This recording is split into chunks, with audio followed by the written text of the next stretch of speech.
Sejam bem-vindos. Podem se sentar. Nós vamos ler a palavra de Deus hoje. Mais uma vez, nós vamos falar sobre o Antigo Testamento, sobre Moisés. Semana passada nós falamos, na semana retrasada, sobre Abraão, né? Hoje nós vamos falar sobre Moisés. Quem tiver com a sua Bíblia aí, pode abrir Números. Números capítulo 20.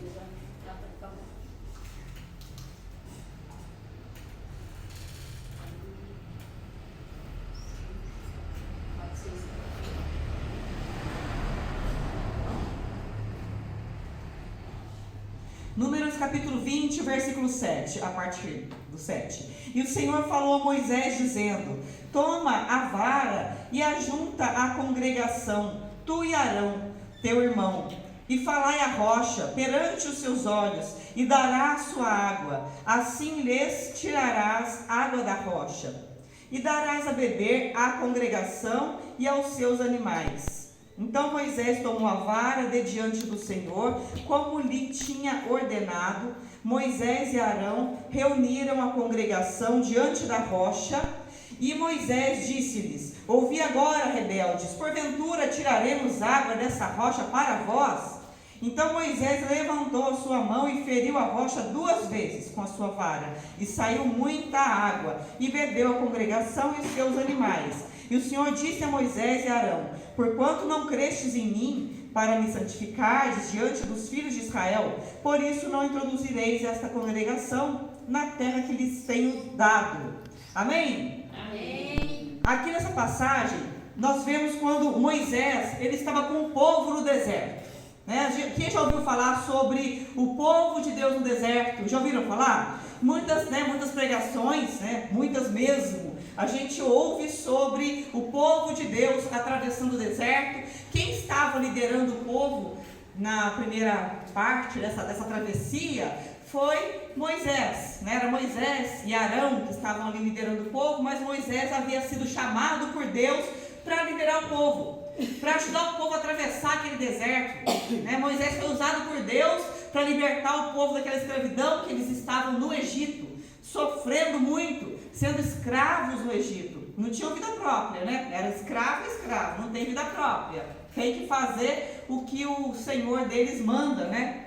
Então a pessoa que é escravo simplesmente tem a vida assim ceifada, né? A pessoa está viva, mas não está vivendo. Ela é praticamente um zumbi. Tem que fazer o que o chefe dela manda, não o chefe, né? Mas aquele senhor de escravos ali, no caso era o faraó, né? Então ele mandava, a pessoa tinha que cumprir. E aquele povo que estava ali vivendo assim, de maneira tão terrível, era o povo de Deus. Deus mandou quem para libertar o povo? Moisés, né? Moisés. E Moisés, a mando de Deus, ele liderou o povo, né? Passou todo aquele episódio das pragas que foram lançadas sobre o Egito, até que Faraó por fim liberou o povo e Moisés foi à frente, né? Essa é uma outra história, né? É uma narração bem longa, um relato bem longo, mas lá no deserto o povo, ao invés de estar grato por ter sido libertado, por não ser mais escravo, o povo estava ali no deserto, indo em direção à terra prometida. Mas eles não estavam igual a gente pensa muitas vezes, no deserto passando fome e sede. Eles estavam no deserto sendo guiados por Deus. Quando eles queriam carne, Deus mandava codornizes do céu para eles matarem e preparar a carne para comer. E eles todos os dias, Deus mandava também o quê? O maná. E eles começaram a pedir água, porque eles estavam num momento que não tinha água. E o povo, né, assim como todo ser humano, tem aquela tendência de reclamar. Eles já tinham visto carne, né, codornizes descendo do céu. De repente vinha aquele monte de aves, um monte de codornizes descendo do céu, do nada Deus mandando ali. De repente caía pão do céu, que era o maná. Eles estavam vendo ali, passaram pela travessia do Mar Vermelho, que é milagre tão grandioso como esse. Então o que era a atitude mais sensata do povo ali? Peraí, né? Parar e pensar, peraí, se nós servimos um Deus que abriu o Mar Vermelho, que manda carne do céu, que manda pão do céu, ele não vai mandar água? Sim ou não? Sim. Vai mandar água. água. Mas o povo, muitas vezes, né, as pessoas, muitas vezes, ao invés de pensar com uma fé inteligente, com uma fé racional, olhar o que Deus já fez, a pessoa tem a tendência a esquecer o que Deus já fez, sim ou não? Deus está fazendo, Deus está protegendo, Deus está abrindo porta, a pessoa entra pela porta, aí é claro que vai haver dificuldades, porque o nosso Deus nos ensina a lutar e batalhar, e juntamente com a palavra dele, a gente conquista.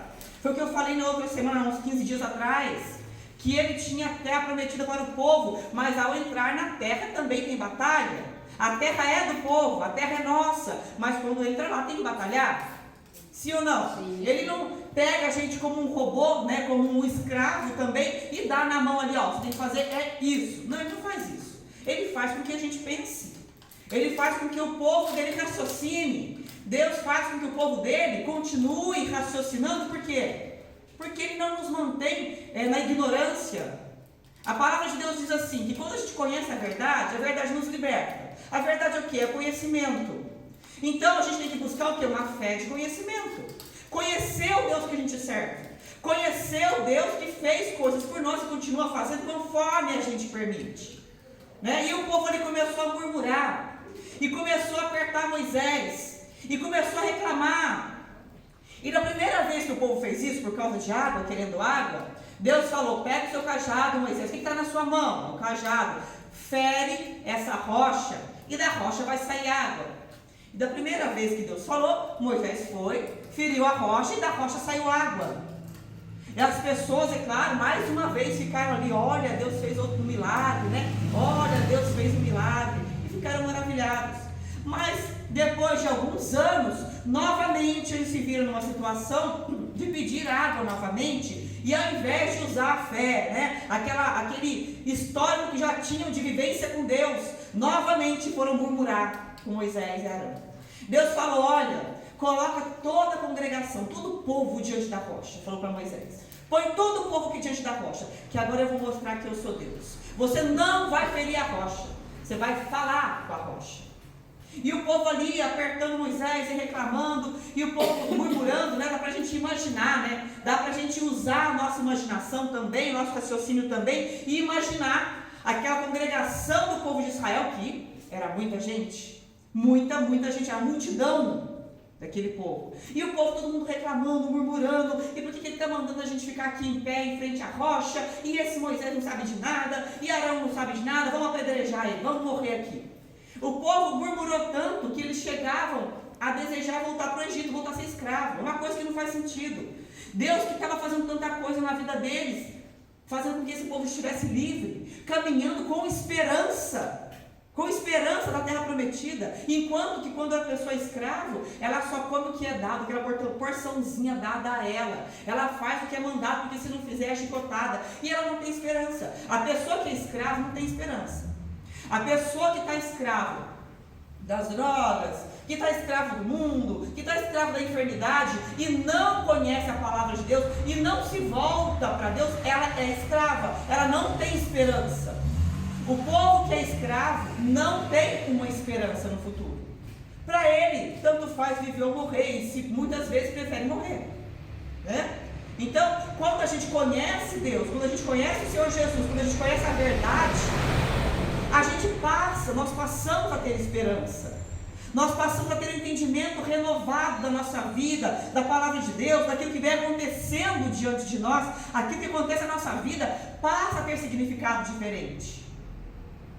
E aí, Moisés, o que aconteceu? Ele ficou tão nervoso, tão bravo com o povo, que ele não obedeceu a palavra de Deus, ele feriu a rocha de novo. Ele deu a cajadada, que diz 2 vezes, né? Ele bateu o cajado 2 vezes na rocha. E obteve resultado, né? Deus permitiu que novamente saísse água da rocha. Mas dessa vez havia uma diferença. Qual era a diferença? Que ele estava em desobediência agora, né? Ele desobedeceu a Deus. Houve resultado, sim. Houve um resultado. Mas havia a desobediência, não estava de acordo com o que Deus falou. Moisés recebeu um castigo bem rígido. Deus falou para ele, olha, você, Moisés, e essa congregação desse povo aqui, ó, eles não vão entrar na terra prometida. A descendência deles vai, Ou seja, o tempo deles no deserto foi prolongado. Porque aí, né, Deus esperou nascer mais pessoas, nasceram os filhos, cresceram e os antigos morreram. E Moisés junto. Eles não entraram na terra prometida pela desobediência, por não crer. Porque Deus ali estava engrandecendo o nome dele. E essa rocha representava o Senhor Jesus. O Senhor Jesus que se entregou por nós. Quando ele na cruz, né, ele expirou na cruz. E aí eles quebraram, os soldados quebraram as pernas dos dois bandidos que estavam dos lados do Senhor Jesus. Eles quebraram as pernas deles para quê? Para eles morrerem mais rápido. Mas quando chegaram até Jesus, na cruz, no meio, eles olharam e falaram, não, ele já está morto, mas será que está mesmo? Vamos introduzir a lança, né, no lado dele, para ver se realmente ele está morto mesmo ou não, e se não tiver, se ele estiver vivo ainda, nós vamos matar, introduzir a lança no coração. Quando foi introduzida a lança no lado de Jesus, o que saiu ali? Sangue e água, né? O Senhor Jesus, ele representa essa rocha na nossa vida. O Senhor Jesus representa essa rocha que dele mana a água da vida para todos nós. Quando a pessoa, ela recebe a bênção de Deus, ela recebe um sinal, ela recebe uma porta aberta, todos nós, qual a nossa tendência? Agradecer a Deus. Mas a gente entra por aquela porta e é claro, mais à frente tem outra dificuldade para a gente lutar e transpor. Mas qual a diferença? Agora a gente está indo de acordo com a palavra. Você pode insistir e conversar com Deus. Falar, meu Deus, o Senhor me deu a palavra, eu vou à frente, eu vou em frente. O Senhor me deu essa palavra, eu vou em frente. Então você vai de acordo com a palavra. Mas se a pessoa retrocede e começa a murmurar, e a pessoa começa a voltar para a iniquidade, para aquele lugar do Egito, né, para onde ela era escrava antes, ela está ferindo a rocha 2 vezes, né? O Senhor Jesus foi ferido uma vez, mas a pessoa está ali querendo ferir a rocha 2 vezes. Jesus não vai se entregar novamente para que essa pessoa volte. A pessoa tem que cair na consciência, tem que se levantar, olhar e falar, não, peraí, o Senhor Jesus já se entregou por mim, é nele que está a esperança, é nele que está a água da vida, é dele que sai essa água que vai saciar a minha sede. Qual é a sede hoje que nós temos? A pessoa pode ter a sede numa questão da saúde, numa questão de saúde, numa questão financeira, numa questão familiar, numa questão sentimental. É aí que está a sua sede. Jesus é a rocha, dali que vai sair a água para saciar essa sua sede. Amém? Amém? Por isso nós temos que tomar cuidado com aquela fé que muitas pessoas estão exercendo hoje em dia, que é aquela fé de buscar só resultados, mas não existe em contrapartida o esforço da pessoa. A pessoa busca resultado, ela está buscando resultado, não porque Deus vai me dar, porque Deus vai me dar, porque eu vou alcançar, porque é financeiro, porque é isso, é aquilo. E ela vai buscando e falando, meu Deus, o que a tua palavra está falando, que se eu permanecer aqui, se eu fizer, por exemplo, for fiel ao Senhor, o Senhor vai me dar. Se eu for fiel nos dízimos e ofertas, o Senhor vai me dar. Se eu for fiel ao Senhor aqui, em tal coisa, levando a palavra, o Senhor vai me dar. E o Senhor é fiel realmente, Ele é fiel e vai dar mesmo. Você está caminhando com Ele, né? E aí você começa a desenvolver uma vida com Ele. Só que a gente tem que tomar cuidado para não começar a acostumar.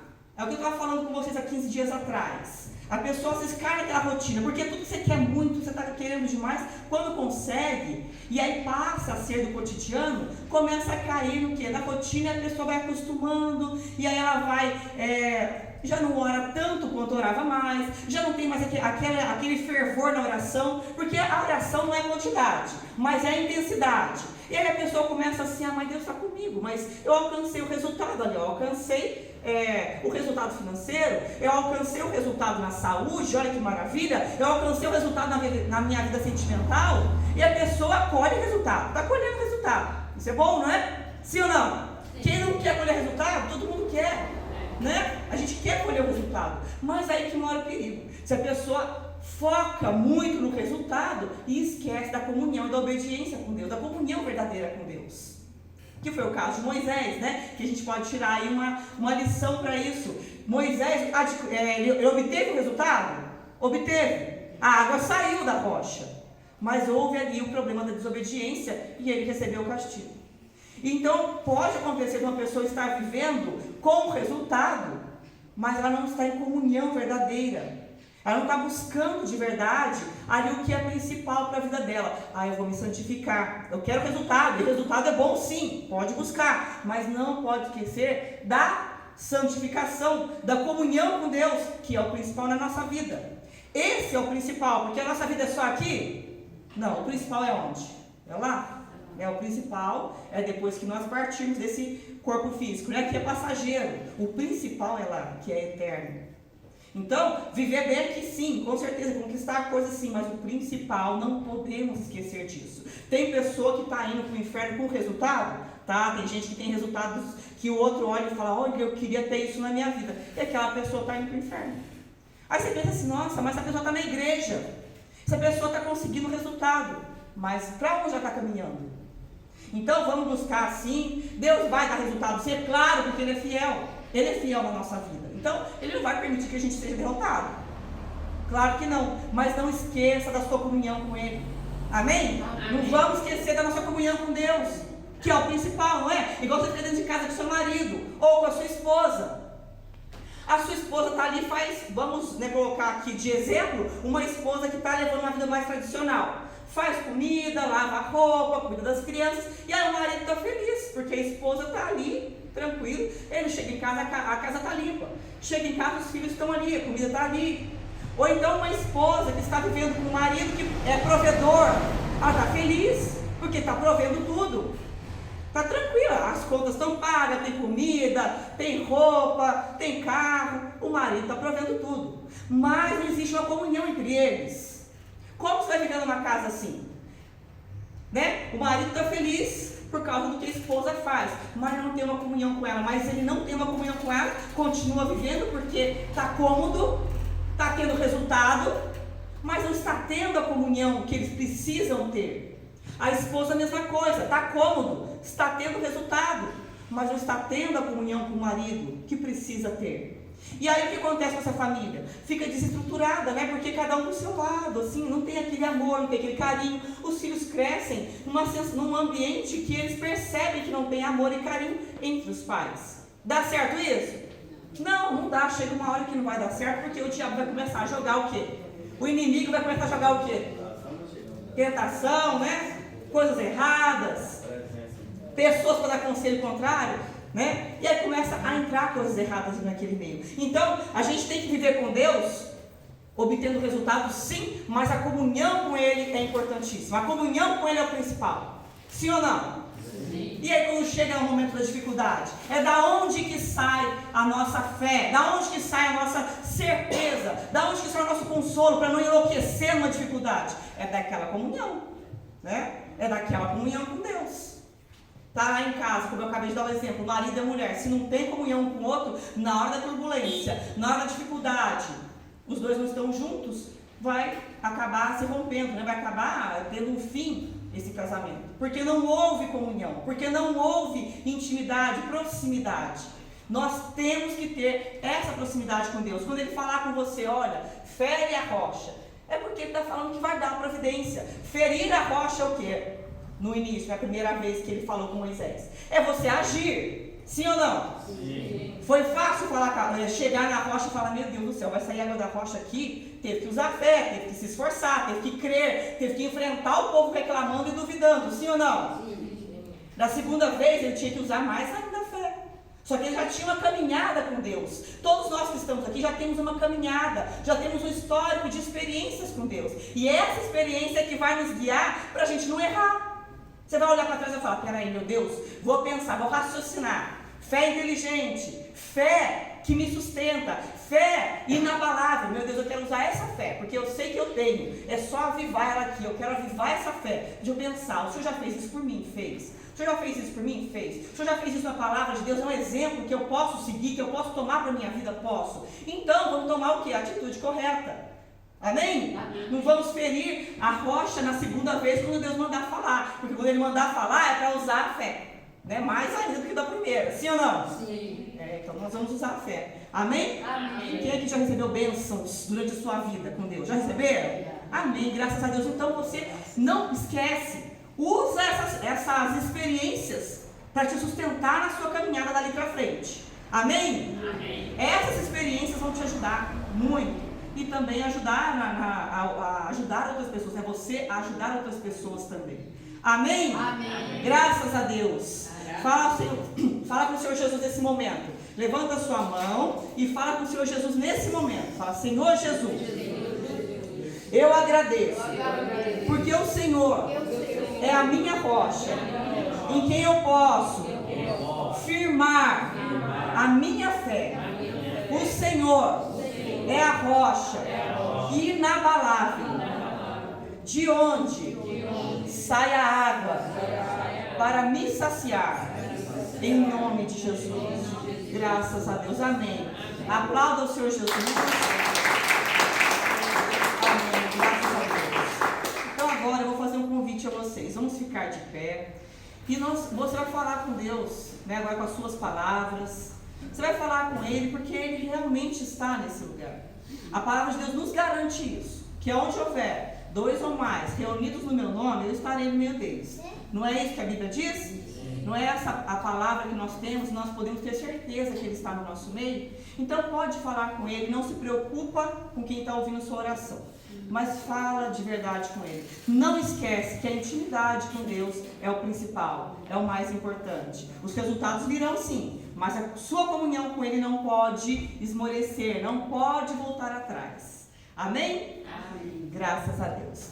Feche seus olhos então. Senhor Jesus, nesse momento, meu Pai, nós oramos a Ti. Meu Deus, eu peço ao Senhor que ouve, meu Pai, ouça, Senhor, ouça a voz do Teu povo. Ouça, meu Pai, a voz, meu Pai, dessa pessoa que está nesse lugar. Essa pessoa que entrou aqui hoje, meu Pai, e que recebeu essa palavra. Aviva, meu Pai, a fé, meu Pai, dessa pessoa. Aviva, Senhor, a nossa fé nesse momento. Senhor, meu Deus, que nós possamos entender a importância da comunhão contigo, meu Pai.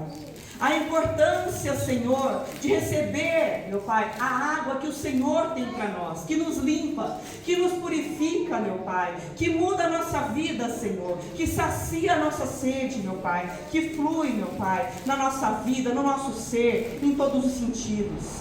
Senhor, nesse momento, eu oro a Ti, eu peço comunhão, Senhor, eu peço comunhão contigo. Eu peço, meu Deus, a comunhão que só o Senhor tem para nos dar, meu Pai, porque não adianta termos comunhão, Senhor, com pessoas lá de fora, com amizades, meu Pai, apesar de que o Senhor envia amigos, envia pessoas fiéis, pessoas sensatas para o nosso caminho, mas a comunhão principal é contigo. Não adianta nada conversar com outras pessoas sobre o nosso assunto, quando é o Senhor que tem a resposta, é o Senhor que viu o futuro, é o Senhor, meu Pai, que tem a solução. Em nome de Jesus, meu Pai, que nós possamos receber mais de Ti, mais entendimento, que nós possamos receber, meu Pai, mais capacidade e entendimento de andar em comunhão contigo, em nome de Jesus.